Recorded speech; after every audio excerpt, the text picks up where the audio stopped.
Now, you will learn how to apply the principle of cause and effect to your life, helping you understand and shape any situation you face. To do this, we need to explore one of the most important and insightful teachings of Master Trismegistus. Here's the teaching: the law, or principle of cause and effect. The sixth metaphysical principle is one of the most widely known, and it states, every cause has its effect. Every effect has its cause. Everything happens according to the law. Chance is just the name for the law we don't recognize. There are many layers of cause and effect, but nothing escapes this law.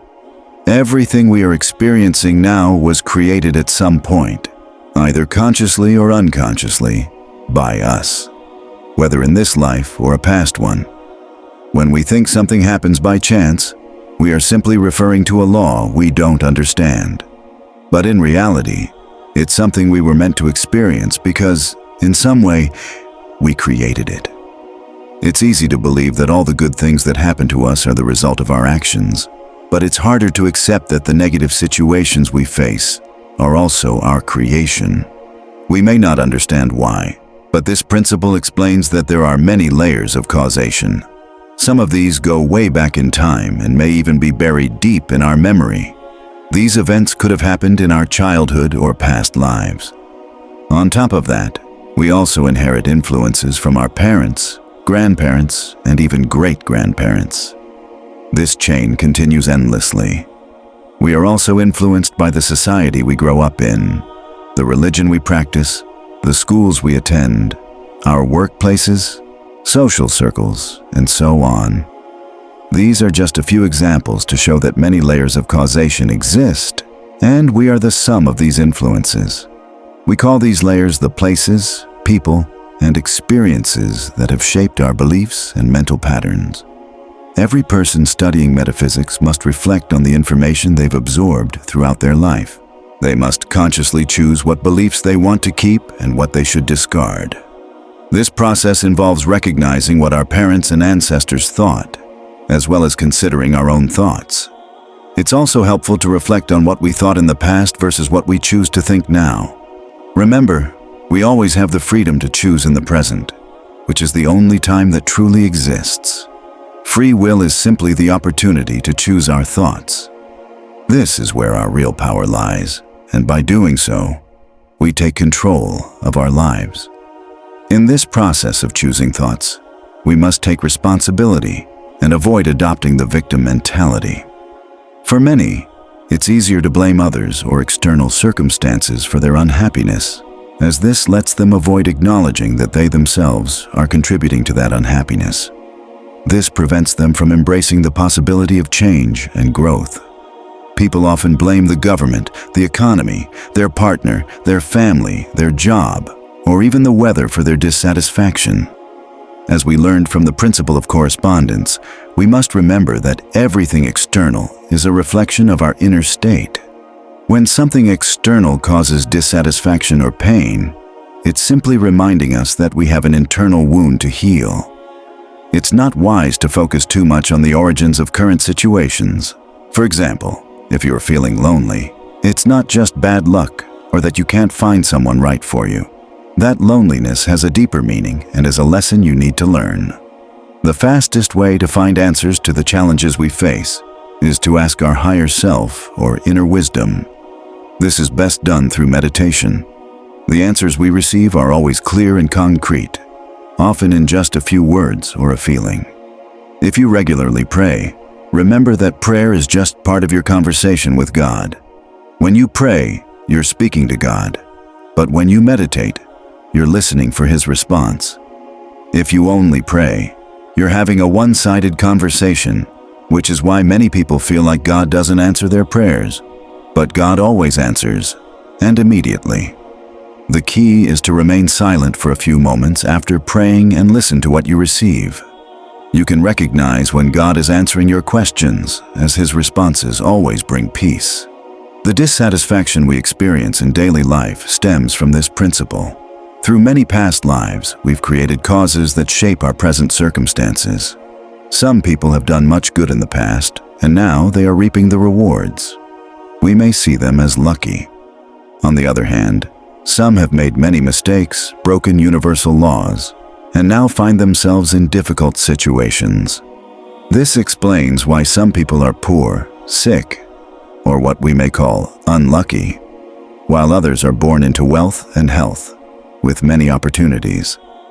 No matter our circumstances or appearance, we all come to this planet with the primary purpose of healing ourselves. That's why problems vanish once we've learned the lesson they offer. In other words, everything we go through, no matter how difficult, is simply an opportunity to open our minds to new knowledge. This is what we call karma, the debt we owe to our destiny, and the reward we receive for the good deeds we've done in the past. For example, a person might face a crisis, and at the least expected moment, someone shows up to help them selflessly. That person could be someone they've helped before. All the good we do for others eventually comes back to us, often multiplied. The same goes for bad actions. If we've ever hurt someone, someone will hurt us eventually. This is what the Bible refers to as the law of retaliation. An eye for an eye, a tooth for a tooth. Many misunderstand this as a law of revenge, but it's really the law of cause and effect. If you take someone's eye, you'll lose one of your own, nothing more, nothing less. Karma and dharma can be understood as activities in two separate banks. One is where we owe money, and it will continue to pursue us until we pay it back. The other pays us interest on what we've deposited. These two banks are unrelated. This means that even for the good deeds we do today, we will still have to settle our debts with destiny. The cycle of karma can go on forever. A person might be the victim in one life and the avenger in the next, then a victim again, and so on.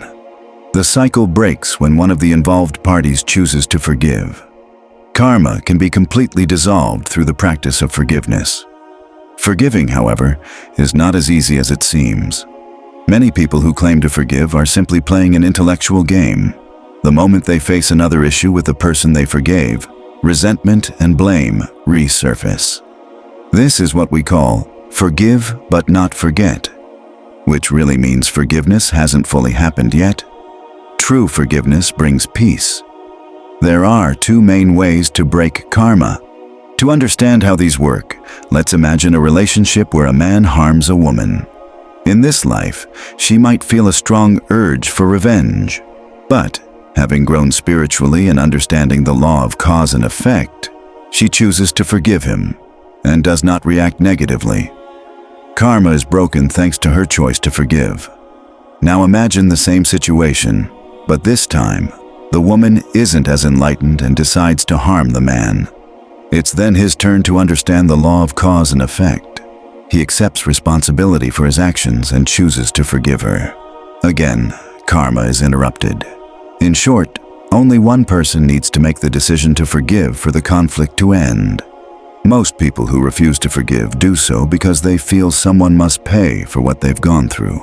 They carry a thirst for justice that, on this level, seems unfulfilled. Anyone studying metaphysics must understand that divine justice operates through the law of cause and effect. That's why we need to be conscious of our actions. Every thought and action we take creates a cause, which will inevitably lead to an effect. If we argue and fight with those around us, cause, it will result in conflict, effect.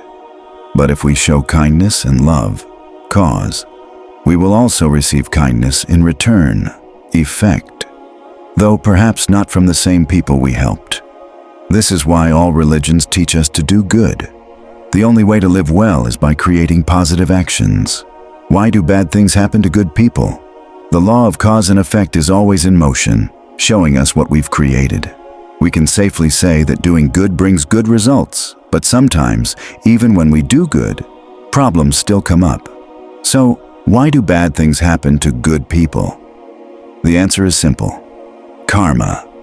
Even if someone is good in this life, they may still carry debts from the past.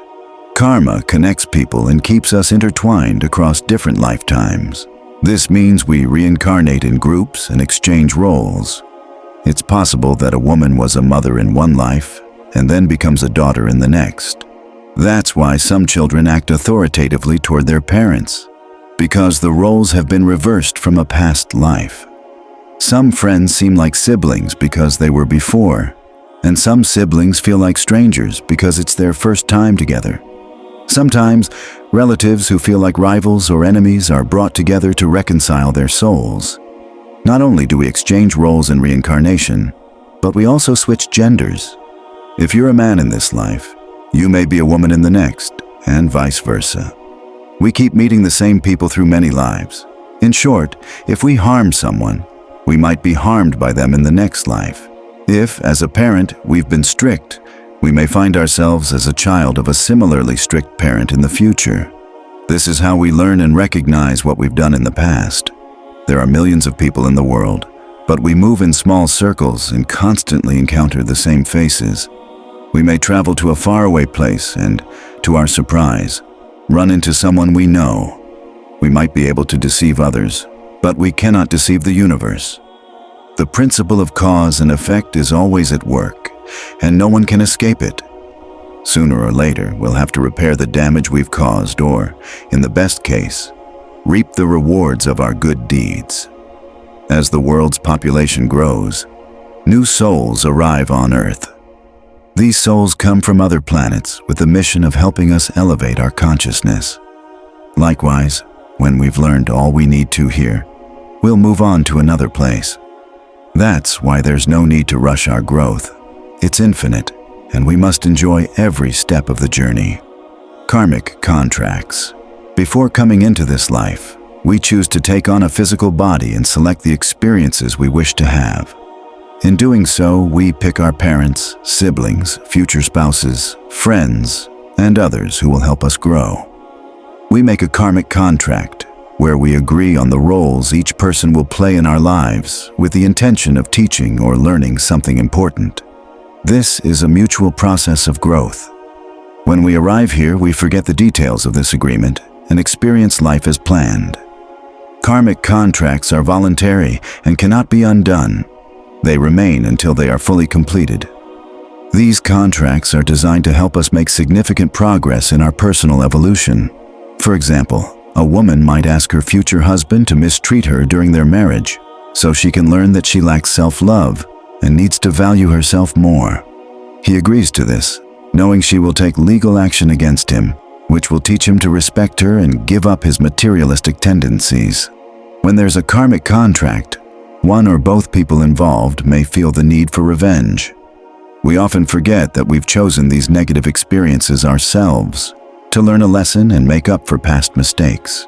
Master Trismegistus tells us that there are many layers of causation, which is why it's not always easy to understand why things happen the way they do.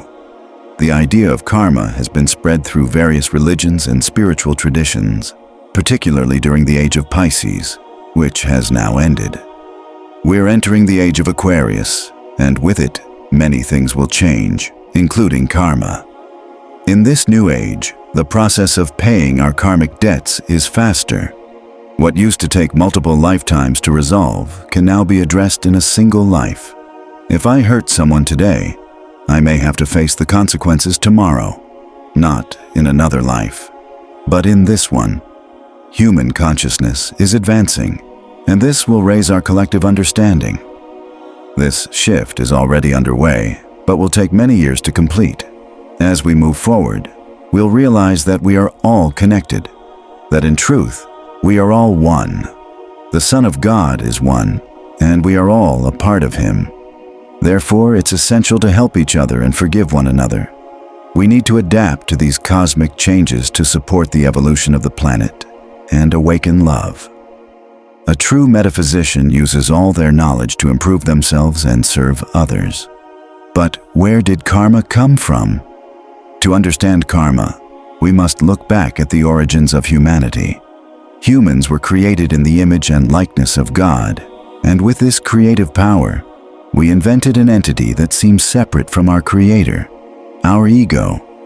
Our ego makes us feel different from everyone else, giving us a name, social identity, and family structure.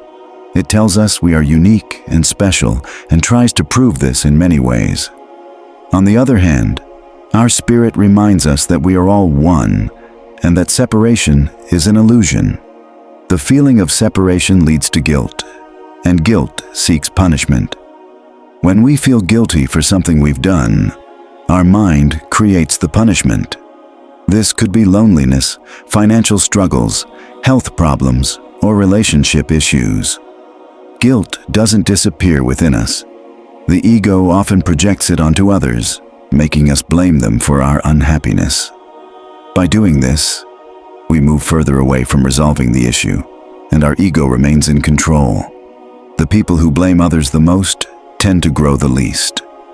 When the ego can't find someone else to blame, it turns the guilt inward, causing feelings of frustration and immobility. This is often seen in perfectionists who are overly structured or orderly. To overcome this, we must accept that everyone makes mistakes, and these mistakes can be corrected. We don't need to condemn ourselves for them. Forgiveness is essential, not just for others, but also for ourselves. Personal drama. According to the principle of cause and effect, everything we experience is the result of our own actions. We have creative power, and sometimes we misuse it, creating difficult or painful situations. This is how we create our personal drama. In metaphysics, everyone's drama boils down to the feeling of being separated from their true source. This feeling of separation can be compared to the concept of original sin in the Bible, symbolized by Adam and Eve's expulsion from paradise. This disconnection from our true source is the root of our greatest fears, anxieties, and problems. For example, loneliness isn't solved by simply having someone else around. In fact, we can feel incredibly lonely even in the company of others. Loneliness is a personal issue that stems from being disconnected from the Creator. The only way to feel complete and happy is by restoring that connection. Sadly, many churches emphasize separation rather than unity, as they are based on the ego's laws, not the Spirit's. The greatest fear is often the fear of God's judgment or punishment, which is completely unfounded. In conclusion, the idea of karma, or the cycle of guilt and punishment, was created by our ego. God doesn't condemn or punish us because He made us exactly as we are. He understands that what we experience is like a dream we need to wake up from. There is no guilt, no one to blame, and nothing to pay back. It's just the experience. The process of freeing ourselves from karma begins when we recognize the projections we place on others. We need to first understand that no one outside ourselves is to blame. It's only our own projections. Next, we have to realize that we're not inherently guilty, but that we've made mistakes. Finally, we must correct these mistakes by changing how we see life. When the ego first created the idea of separation, God gave us what we need to restore our true perception of life, the higher self, or Holy Spirit. Every student of metaphysics should learn to call on their higher self, especially during times of conflict, to understand what is happening to them. The Age of Aquarius teaches us that we're not guilty of anything. We've just made mistakes, and our mind helps us fix them. To evolve, we need to let go of our personal drama, because drama only grabs other people's attention and the energy. The more drama we have, the more we drain others. But as we wake up to spiritual life, we realize that our energy is endless and we no longer need to take from others. Forgiveness is the process of dismantling the blame we place on others and on ourselves. When we do this, we begin to feel unity. However, as long as we still think someone is guilty, we won't find peace. Forgiving ourselves is often one of the hardest things to do. Forgiving others means handing the problem over to a higher power, one that will bring true justice, not the justice our ego demands. It also means learning to set boundaries and defend our rights. When helping others, only offer assistance to those who ask for it. If you help someone and they show no gratitude or seem indifferent, it doesn't mean you did something wrong. It might mean they didn't need your help or you gave them the wrong kind of help. This happens when we intervene in someone's life as the savior. To avoid this mistake, Offer help to those you believe need it, but then step back and let them decide. Only when they choose to accept your help will they truly be receptive, and only then will you succeed. When helping, we should do so only to the point where our own balance isn't lost. If you lend money to a friend, only lend what you can afford to lose, or it might cause you financial trouble. If you want your help to be effective, you must never lose your personal equilibrium. From a metaphysical perspective, sacrifices for others have no real purpose. The problems we face are just mistakes in our thinking. In our minds, there are wrong ideas we need to correct. Ideas like not accepting good things, feeling unworthy, or carrying guilt. These are the strongest barriers to our happiness. Physical illnesses, debts, and loneliness are connected to a lack of forgiveness. So, if you really want to help someone, you must offer not only material support, but also the moral support they need to let go of guilt and improve their mindset.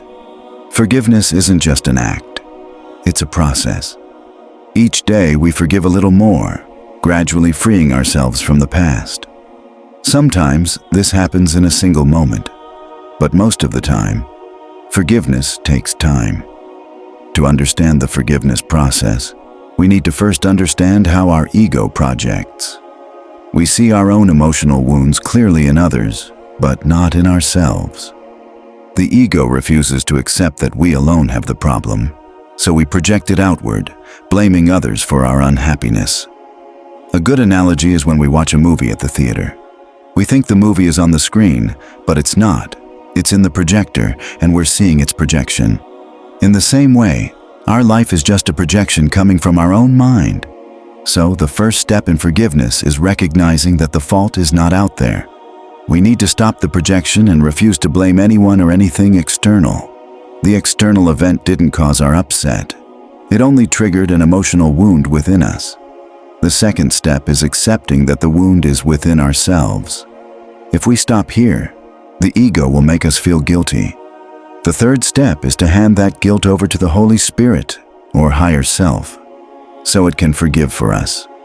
Since we're all caught in the ego's thought system, we need something outside of it to help us regain our clarity. The higher self is the perfect part of our mind that constantly reminds us of our spiritual nature. In conclusion, we don't have the power to truly forgive on our own. We can't fully forgive our enemies or ourselves. Instead, we're just playing an intellectual game, believing we're good because we forgive. That's why we need the help of our higher self. It's in the third step that we place the problem in God's hands for Him to heal. When true forgiveness happens, we feel deep inner peace. If asking your higher self for help feels strange, you can turn to any spiritual figure that aligns with your beliefs, whether that's Jesus, Buddha, or God.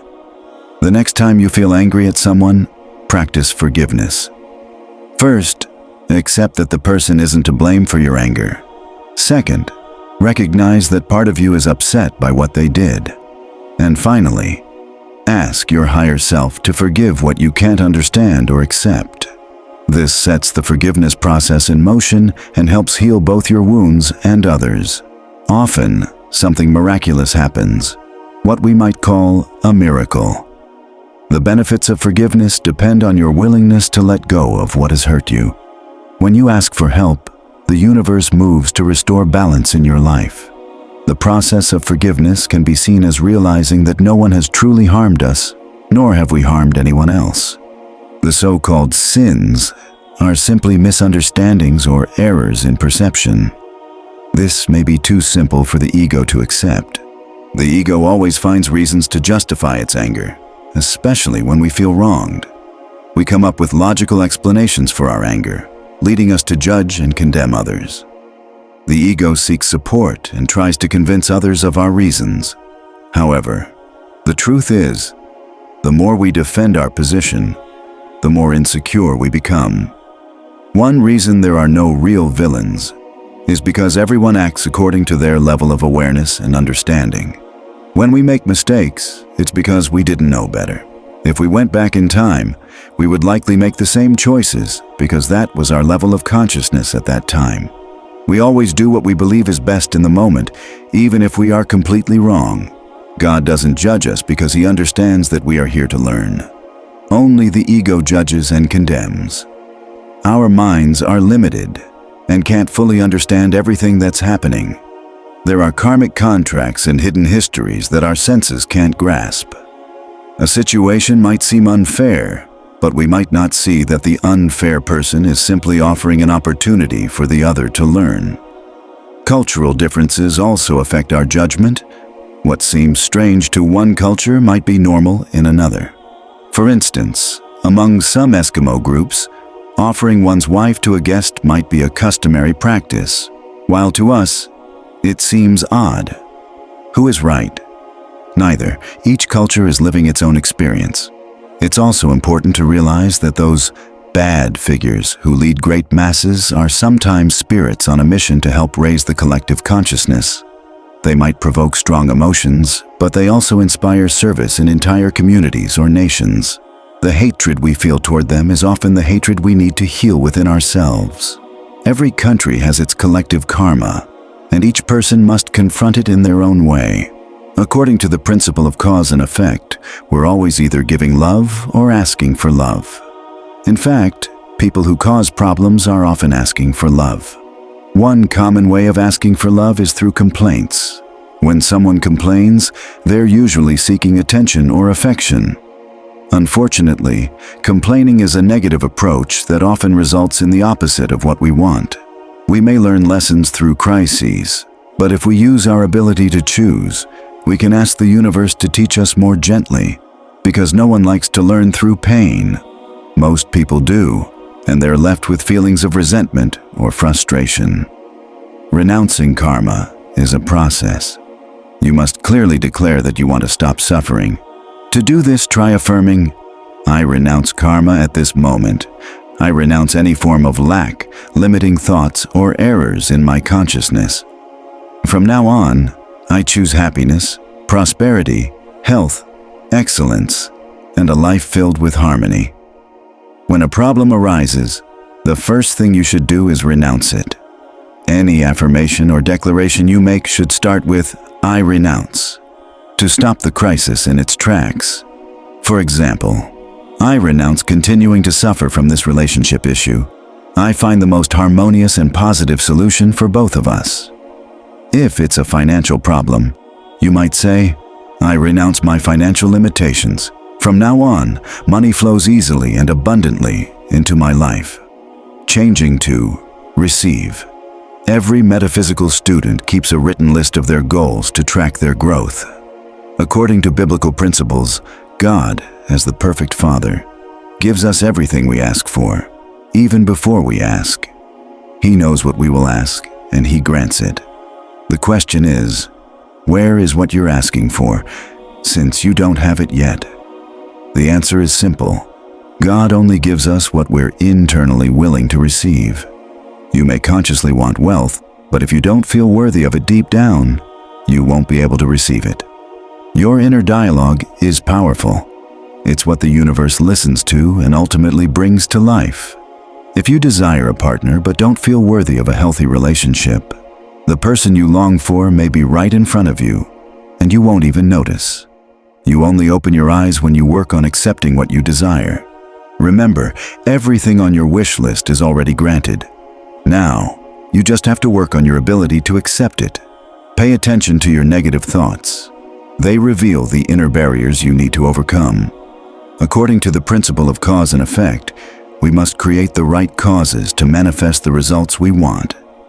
This means that to get different outcomes, we must first change something inside ourselves. If you keep doing the same things, you'll get the same results. If you're not happy with your life, complaining won't change anything. It's important to make changes, and that change usually starts with your thoughts. Once you've chosen a goal, it's a good idea to meditate briefly and ask your higher self, what should I change in myself to be able to receive this? A metaphysical student understands that the only thing they can change is themselves, and the only way to bring about a specific result is by creating the right cause. In summary, only by generating love can you attract more love. If you want a beautiful relationship, start by loving yourself deeply, then extend that love to others. Always remember, the first cause, the origin of all movement in the universe, is mental. The first change must occur in your thoughts. The next step is to do things differently. Visit new places, talk to new people, read new books, try different foods, change your normal routine, and strengthen your faith in the source. That's when you'll start to see miracles unfold in your life.